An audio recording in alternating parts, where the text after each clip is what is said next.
Hello everyone, once again आपका स्वागत है यूबॉर्न एकेडमी में। जैसा कि हम पहले बता चुके हैं कि हम इस चैनल में कक्षा 6 से कक्षा 10 तक के साइंस को पूरी तरह डिकोड करेंगे। कक्षा 8 के अंतर्गत साइंस का जो सेकंड चैप्टर चल रहा है, जिसका नाम है माइक्रो ऑर्गेनिज्म फ्रेंड एंड फो, सूक्ष्म जीव मित्र एवं शत्रु। इससे पहले हम इस चैप्टर के 4 वीडियो देख चुके हैं, जिसमें हमने जो माइक्रो ऑर्गेनिज्म थे फर्स्ट वीडियो में उसका जो डिफरेंट टाइप्स थे उनको कैटेगराइज किया था, फंजाई, बैक्टीरिया, प्रोटोजोआ, एल्गी। उसके बाद हमने कुछ वायरसेस के एग्जांपल देखे थे, वायरस से कैसी जो डिजीज फैलती है उसके बारे में डिस्कस किया था। उसके बाद हमने वहाँ पर एंटीबायोटिक के बारे में थोड़ा बहुत डिस्कस किया था। उसके बाद हमने अलेक्जेंडर फ्लेमिंग का नेम लिया था, जहाँ पर अलेक्जेंडर फ्लेमिंग साइंटिस्ट हैं जिन्होंने 1929 में 1929 में क्या किया था, पेनिसिलिन नामक जो एंटीबायोटिक है उसको सबसे पहले डिस्कवर किया। उसके बाद हमने एनिमल्स में होने वाले जो डिजीज़ हैं और जो ह्यूमन बींग्स में होने वाले जो डिजीज़ हैं, ठीक है, जो माइक्रो ऑर्गेनिज्म से डिजीज़ क्या होती है, फैलती हैं, तो उसके बारे में डिस्कस किया था। उसके बाद हमने एडवर्ड जेनर का नाम देखा था वहाँ पर। तो एडवर्ड जेनर क्या थे, साइंटिस्ट थे जिन्होंने वैक्सीन को किसकी वैक्सीन, स्मॉल पॉक्स की जो वैक्सीन थी, ठीक है, उसको 1798 में किया गया था, खोजा था। ठीक है, तो एडवर्ड जेनर का नाम याद रखिएगा, वैज्ञानिक है, ठीक है, तो उनका नाम भी पूछा जाता है कभी कभी। उसके बाद हमने एक साइंटिस्ट का नाम और देखा था, ठीक है, जिनका नाम क्या था, रॉबर्ट कोच, जिन्होंने 1876 में बैसिलस एंथ्रेक्स, जो किसके लिए, एंथ्रेक्स जो डिजीज होती है उसका जो रोग वाहक होता है, जिसका जो कैरियर होता है, तो उसके बारे में क्या किया था, डिस्कवर किया था। ठीक है, उसके बारे में क्या दी थी, हमें जानकारी दी थी। तो Robert Koch 1876 discover the bacterium which causes anthrax diseases. तो इस तक, यहाँ तक क्या कर रहे हैं हम, जो सिलेबस है उसको क्या किया था, कंप्लीट किया था। इससे आगे जो नेक्स्ट पार्ट हमारे पास, diseases causing micro organism in plants, इसको हम कंटिन्यू करेंगे। जिसने चैनल को अभी तक सब्सक्राइब नहीं किया है वो सब्सक्राइब कर लें ताकि आपको पूरे वीडियो मिलते रहें। चलिए शुरू करते हैं। Microorganism friend and foe, part 5, disease causing micro organism in plants, यानी किसके बारे में, ऐसे सूक्ष्म जीवों के बारे में हम अध्ययन करेंगे जो किसके लिए, जो पौधे होते हैं, उन पौधों के लिए क्या होते हैं, रोग का कारक बनते हैं।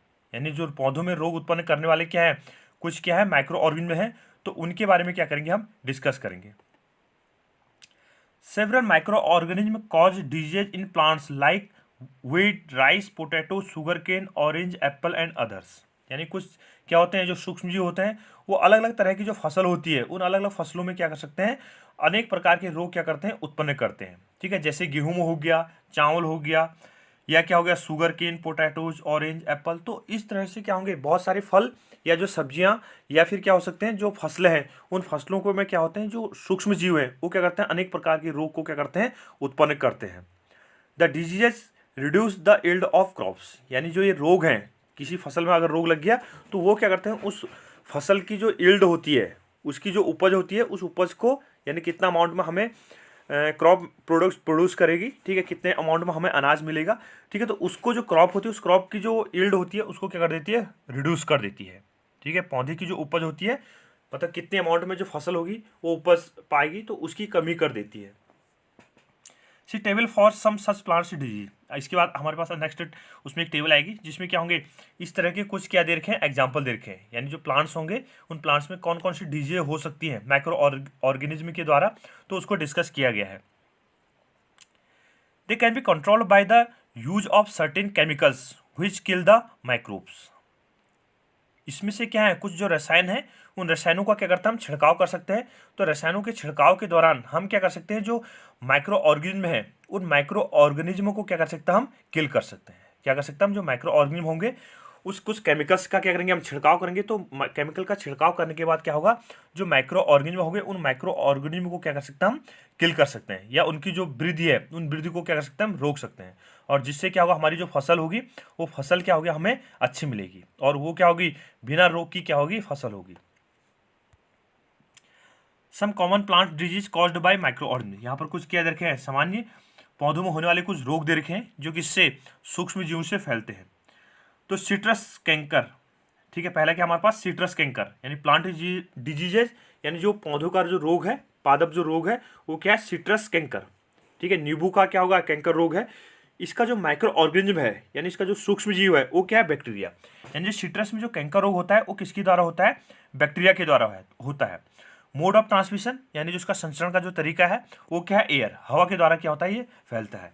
तो आप यहाँ पर देख पा रहे होंगे, यहाँ पर एक नींबू दे रखा है, तो इसमें देख रहे होंगे आप कुछ क्या है, ब्लैक स्पॉटेड टाइप में दिखा रखे हैं, ठीक है। तो ये क्या है, आपने देखा भी होगा मार्केट से अगर नींबू लेते हैं तो उसमें क्या होता है, हल्के हल्के काले नीले क्या हो जाते हैं, धब्बे पड़ जाते हैं। तो वो क्या है, उसमें कैंकर रोग है, ठीक है। नींबू में क्या है, कैंकर रोग है, ठीक है। तो ये क्या होता है, बैक्टीरियल डिजीज है। दूसरा जो प्लांट डिजीज दिया गया यहाँ पर, वो रस्ट ऑफ व्हीट, यानी जो गेहूं है वो गेहूं की जो रस्ट है, ठीक है, रस्ट ऑफ व्हीट यानी गेहूं की जो रस्ट होगी उसको दिखाया गया है। ये आप देख पा रहे होंगे, ये वाला जो पार्ट है, ठीक है। तो इसमें क्या हो, गेहूं की रस्ट आपने देखा भी होगा, अगर कहीं पर आपने गेहूं को उगते हुए देखा होगा तो वहाँ पर ये दिखाई दिया होगा आपको। इसका जो माइक्रो ऑर्गेनिज्म है, इसका जो सूक्ष्म जीव है वो क्या है, फंजाई, ठीक है।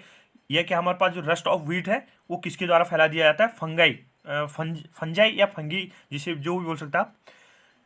इसका जो मोड ऑफ ट्रांसमिशन है वो क्या है, एयर और सीड्स, यानी बीज और क्या हो सकते हैं, हवा के द्वारा इसको फैला दिया जाता है। तो ये जो दिखा रखा है यहाँ पर चित्र, एनसीईआरटी का डायग्राम है। तो ये क्या होगा, व्हीट रस्ट है। अगला हमारे पास जो डिजीज दे रखी है यहाँ पर वो है येलो वेन मोजिक ऑफ भिंडी, यानी जो भिंडी है उस भिंडी में क्या होती है, पीली पत्ती होती है, ठीक है, पीली पीत होती है, ठीक है। तो उसके बारे में दिखा रखा है। तो येलो वेन मोजिक ऑफ भिंडी, ओकरा।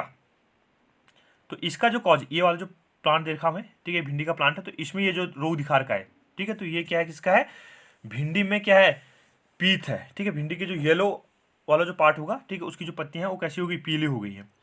इसका जो माइक्रो ऑर्गेनिज्म है वो क्या है, वायरस, यानी जो भिंडी में जो पीत रोग होता है, जो वेन मोजिक ऑफ भिंडी है, ठीक है। तो इसका जो कारण है, कारक है, वो क्या है, वायरस है।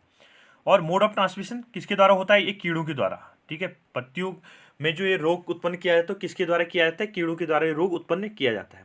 इससे पहले भी हमने ये क्या था, यहाँ पर 3 डिजीज दी गई हैं, ठीक है। एक सिट्रस कैंकर, दूसरा रस्ट ऑफ व्हीट, तीसरा क्या है, येलो वेन मोजिक ऑफ भिंडी। 3 रोग यहाँ पर प्लांट के बारे में दिए गए हैं। इससे ज़्यादा भी क्या हो सकते हैं, रोग हो सकते हैं, ठीक है। तो एनसीईआरटी 8th के अकॉर्डिंग जितना मैटर दिया गया है हम उसी को डिस्कस कर रहे हैं।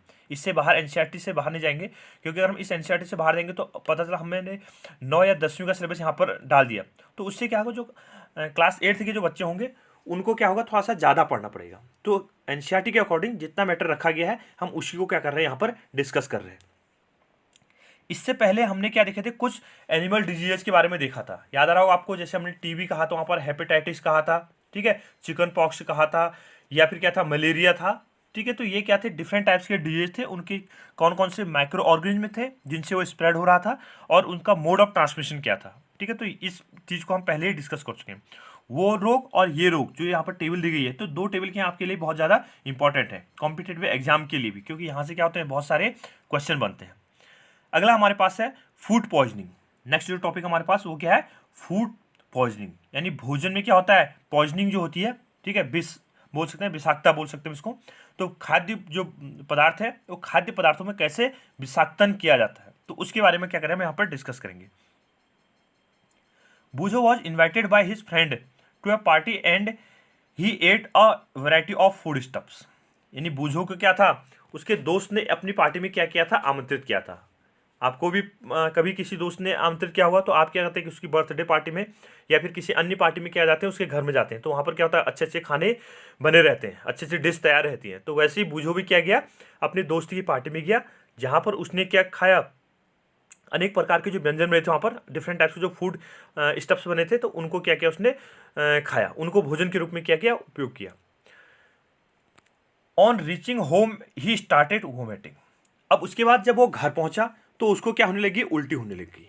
जब क्या हो गया, बूझो वहां से पार्टी में भोजन करने के बाद जब वापस घर आया तो उसको क्या होने लगी, उल्टी होने लगी, वोमिटिंग, ठीक है। उसको क्या होने लगी, वोमिट या उल्टी होना स्टार्ट हो गया। The doctor said that his condition could be due to food poisoning. उसके बाद क्या हुआ, उसको क्या हुआ, उल्टी होने लगी। तो उसके घर वाले क्या ले गए, उसको डॉक्टर के पास ले गए, उसको नियर बाय हॉस्पिटल जो था उसके आसपास जो भी हॉस्पिटल होगा तो वहाँ ले गए होंगे, ठीक है, या डॉक्टर को बुलाया होगा। तो डॉक्टर ने कहा कि क्या है, जो बूझो है, बूझो को क्या हो गया, फूड पॉइजनिंग हो गई, क्या हो गया, खाद्य विषाक्तन के कारण उसको क्या हो रही है, उल्टी हो रही है। ठीक है। तो ये हमने कहा, क्या कहा, जो उसने खाना खाया था उसको क्या हुआ, उसके बाद उल्टी हो गई, तो डॉक्टर ने एडवाइस किया या डॉक्टर ने बताया कि जो है बूझो को क्या हो गया, फूड पॉइजनिंग हो गई है, यानी खाद्य विषाक्तता हो गई है।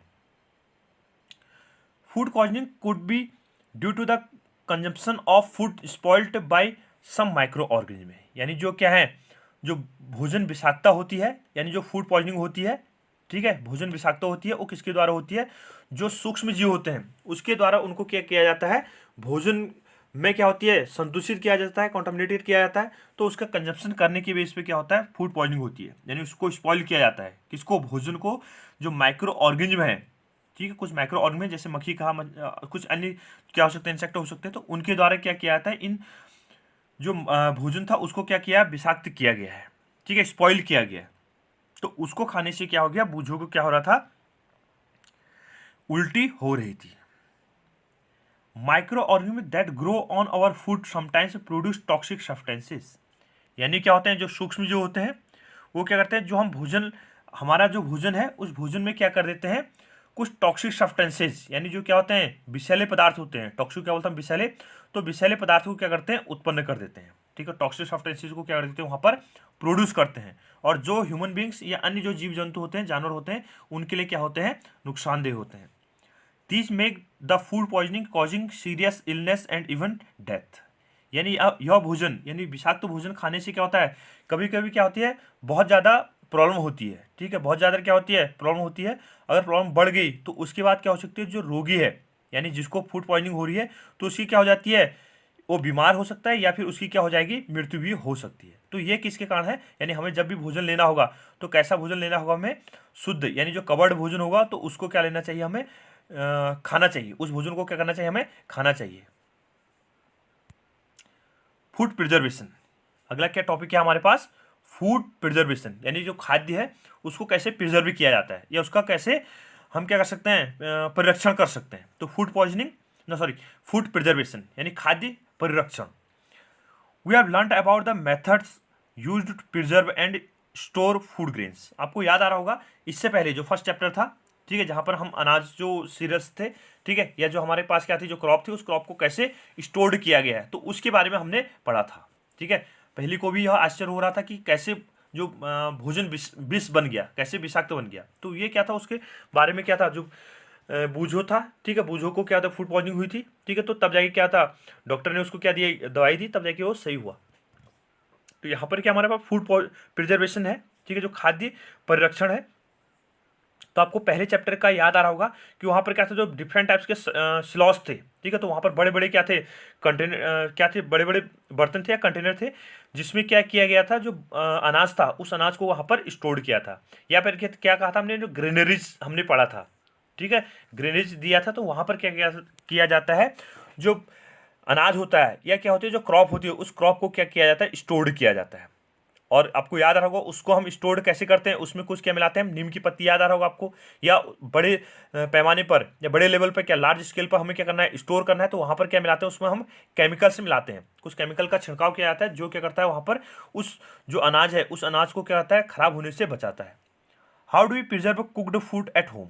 अब यहाँ पर क्या हो रहा है, जो पका हुआ भोजन है, उस पके हुए भोजन को हम कैसे स्टोर कर सकते हैं, यानी जो पका हुआ भोजन है उस पके हुए भोजन को हम घरों में कैसे क्या कर सकते हैं, प्रिजर्व कर सकते हैं या उसको परिरक्षित कर सकते हैं।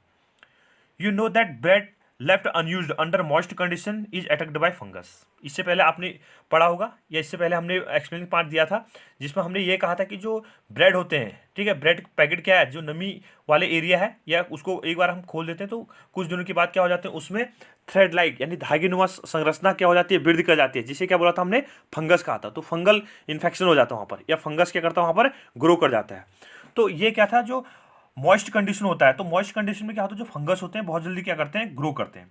तो ये जो खराब हो रहे भोजन होते हैं, तो इनको हमें कैसे प्रिजर्व करना है। Microorganism spoil our food, यानी जो सूक्ष्म जीव होते हैं, वो सूक्ष्म जीव क्या कर सकते हैं, जो हमारा भोजन है उस भोजन को क्या करते हैं, स्पॉइल कर देते हैं, उसको क्या करते हैं, खराब कर देते हैं, संदूषित कर देते हैं, ठीक है, उसको क्या कर देते हैं, खराब कर देते हैं, या फिर उसे क्या कर देते हैं, संदूषित कर देते हैं, स्पॉइल कर देते हैं। Spoiled food emits bad smell and has a bad taste and change colour. Is spoiling of food a chemical reaction, यानी यहाँ पर क्या होता है, जो खराब हुआ है, जो संदूषित भोजन है, वो संदूषित भोजन क्या करता है, स्मेल करता है। स्मेल यानी दुर्गंध, यानी जो संदूषित भोजन होगा उसमें से क्या आने लगती है, दुर्गंध आने लगती है। और इसका जो टेस्ट होता है वो टेस्ट भी क्या हो जाता है, खराब हो जाता है। टेस्ट भी कैसा हो जाएगा, taste change, bad taste and colour change. इसका जो रंग होगा, यानी जो रंग कलर है, जिस भोजन को हम उपयोग करना चाह रहे हैं, तो उसका जो गंदा, अगर उसमें क्या हो गया, फूड पॉइजनिंग हो गई या क्या हो गया, उसको कॉन्टामिनेटेड हो गया, ठीक है, तो उसका जो कलर है वो भी बदल जाएगा, उसका जो टेस्ट है वो भी चेंज हो जाएगा, और उसमें से क्या आने लग जाती है, स्मेल आने लग जाती है। आपने देखा भी होगा घरों में, हर रात को अगर हम सब्जी बचा के रख देते हैं तो सुबह तक क्या हो जाती है, वो सब्जी खराब हो जाती है। ये एक दो दिन में ब्रेड क्या हो जाते हैं, खराब हो जाते हैं, तो उसमें से क्या आने लग जाती है, स्मेल आने लग जाती है। क्या जो स्मेलिंग आ रही है, यानी जो फूड क्या हो रहा है, खराब हो रहा है, यानी जो भोजन है वो भोजन क्या हो रहा है, खराब हो रहा है, तो ये क्या अपने आप में एक रासायनिक अभिक्रिया है? क्या पूछ रहा है, is spoiling of food a chemical reaction, यानी उसमें कोई केमिकल रिएक्शन हो रही है या नहीं हो रही, तो इसके बारे में आपसे पूछ सके। पहले bought some mangoes but she could not eat them for a few days, यानी पहली ने क्या खरीदे थे, कुछ क्या खरीदे थे वहां पर, भोजन खरीदे थे, सॉरी क्या कहते हैं, फ्रूट खरीदे थे, मैंगोज खरीदे थे। वो पहली उसको कुछ समय के लिए, कुछ समय तक नहीं खा पाई, ठीक है, उसको टाइम लगा होगा, ठीक है, पहली को, तो उसने कुछ दिनों तो उसको नहीं खा पाए, तो उसको वो वैसे के वैसे रहेगी। Later she found that they were spoiled and rotten, कुछ दिन के बाद देखा उसने कि जो फल थे वो फल क्या हो गए, सड़ गए, फल क्या हो गए, सड़ गए, और उसमें से क्या आने लगी, स्मेल आने लग गई। But she knows that the mangoes pickle her grandmother makes it does not spoil for a long time, she is confused. उसने देखा कि मैंने जो फल खरीदे, यानी मैंने जो आम लिए थे, वो आम क्या हो गए, मैंने 2 दिन तक वैसे ही रखे तो वो खराब हो गई। लेकिन दादी जो क्या बनाती है, अचार बनाती है, वो अचार तो इतने लंबे समय तक चलता रहता है और वो तब भी खराब नहीं होता है। तो पहले को ये कंफ्यूज हो रहा था कि आखिर ऐसा क्यों है। आपको याद आ रहा होगा क्या मिलाते हैं हम पिकल में, कुछ क्या मिलाते हैं, प्रिजर्वेटिव्स मिलाते हैं, ठीक है, याद आ रहा होगा। तो प्रिजर्वेटिव मिलाते हैं तो वो क्या कर देता है, जो फूड होता है उस फूड को स्पॉइल होने से क्या करता है, बचाता है। Let's study the common methods of preservation preserve food in our homes, यानी हम कुछ कॉमन मेथड देख रहे हैं जिससे हम घरों में क्या करते हैं, जो भोजन संदूषित हो रहा है, ठीक है, जो भोजन क्या हो रहा है, संदूषित हो रहा है या क्या हो रहा है, स्पॉइल हो रहा है, तो उसको स्पॉइल होने से क्या कर सकते हैं, हम बचा सकते हैं। We have to prevent it from the attack of microorganism. ये क्या होगा, यहाँ पर जो सूक्ष्म जीव क्या करते हैं, उस पर अटैक करते हैं, तो सूक्ष्म जीवों से उनको कैसे बचाया जाता है, यानी क्या होंगे, जो सूक्ष्म जीव होंगे, वो सूक्ष्म जीव कैसे, जो भोजन क्या हो रहा था, संदूषित हो रहा था, उसको क्या कर रहे हैं, खराब हो रहा था, तो उसको कैसे प्रिजर्व किया जा रहा है, तो उसके बारे में हम डिस्कस करेंगे। पहला मेथड हमारे पास केमिकल मेथड, पहला क्या हमारे पास, first chemical method. Salts and edible oils are the common chemicals generally used to check the growth of microorganism। यानी क्या होता है, हमारे पास कुछ केमिकल मेथड है, जैसे हमने क्या कहा, उसमें सॉल्ट मिला देते हैं, सॉल्ट मिलाया, या फिर एडिबल ऑयल, यानी जो तेल क्या होता है हम खाते हैं, तो उस तेल को या फिर नमक की मात्रा बनाने के बाद क्या कर देते हैं हम, केमिकल है अपने पास, सॉल्ट भी क्या केमिकल है, ऑयल भी क्या है, एक ऑयल केमिकल नहीं बोलेंगे, मतलब अपने यहाँ में क्या है, एक एडिबल जो ऑयल था, ठीक है, उसको भी, मतलब अगर हम वैसे देखें तो क्या है, अपने आप में एक केमिकली सूत्र तो होगा उसका, ठीक है, उसका कुछ ना कुछ फॉर्मूला होगा, तो उसकी बेसिस पे इसको केमिकल बोला गया है। तो इनका क्या करता है, हम उसमें उपयोग करते हैं, और जिससे क्या होगा, उसमें जो माइक्रो ऑर्गन की जो ग्रोथ होती है उसको क्या कर देते हैं, हम इनहिबिट कर देते हैं, या उसकी ग्रोथ को क्या करते हैं, हम रोक देते हैं, और वो क्या होगा, हमारा भोजन जो होगा लंबे समय तक चला रहेगा। आपको पता होगा जो हम क्या करते हैं, अचार बनाते हैं, तो अचार में क्या करते हैं, हम नमक की मात्रा क्या कर देते हैं, ज़्यादा कर देते हैं, तो वो क्या होता है, फूड को क्या होता है, स्पॉइल होने से क्या करता है, बचाता है। Therefore they are called preservatives, इसलिए इन्हें क्या बोलते हैं, हम प्रिजर्वेटिव्स बोलते हैं या परिरक्षक बोलते हैं। वी एड सॉल्ट और acid preservatives to pickle to prevent the attack of microbes, यानी जो अचार होता है, इसको हम पहले बता चुके हैं, अचार में क्या मिलाया जाता है, नमक मिलाया जाता है, या उसमें कुछ मात्रा में क्या मिलाया जाता है, एसिड मिलाया जाता है, ठीक है, जिससे क्या होगा, जो अचार था वो लंबे समय तक क्या होता है, वैसे ही रहता है, उसमें कोई भी जो माइक्रो ऑर्गेनिज्म है वो ग्रो नहीं कर पाते, उसमें वृद्धि नहीं कर पाते हैं। तो उससे क्या कर सकता है, माइक्रो ऑर्गेनिज्म जो उसको स्पॉइल कर रहे थे, उनसे क्या किया जा सकता है, सॉल्ट और एसिड का उपयोग करने के बाद क्या कर सकते हैं, हम उसको प्रिजर्व कर सकते हैं। सोडियम बेंजोएट एक और केमिकल का नाम है, यहाँ पर क्या है, सोडियम बेंजोएट, बहुत ज़्यादा इंपॉर्टेंट है, याद रखिएगा, ये जो कॉम्पिटेटिव एग्जाम होते हैं तो वहाँ पर भी पूछा जाता है कि कौन सा केमिकल है जिसका उपयोग भोजन को प्रिजर्व करने के लिए उपयोग करते हैं, तो सोडियम बेंजोएट का इसका उपयोग किया जाता है। और सोडियम मेटा बाइसल्फाइड, दूसरा क्या लिया यहाँ पर सोडियम मेटा बाइसल्फाइड। तो ये क्या है, कुछ कॉमन प्रिजर्वेटिव्स है। ठीक है, दो केमिकल का नाम याद रखिएगा, कौन कौन से बोला हमने, सोडियम बेंजोएट और सोडियम मेटा बाइसल्फाइड। तो ये केमिकल्स का उपयोग करके हम क्या कर सकते हैं, भोजन को लंबे समय तक क्या हो सकते हैं, संदूषित होने या कहते हैं स्पॉइल जो हो रहा था उससे क्या कर सकते हैं, आसानी से इसको बचा सकते हैं। प्रिजर्वेशन बाय कॉमन सॉल्ट है, यानी यहाँ क्या होगा, जो भोजन है उस भोजन को हम कॉमन सॉल्ट, यानी घर में क्या होता है जो नमक होता है उसके द्वारा उसको कैसे प्रिजर्व किया जाता है।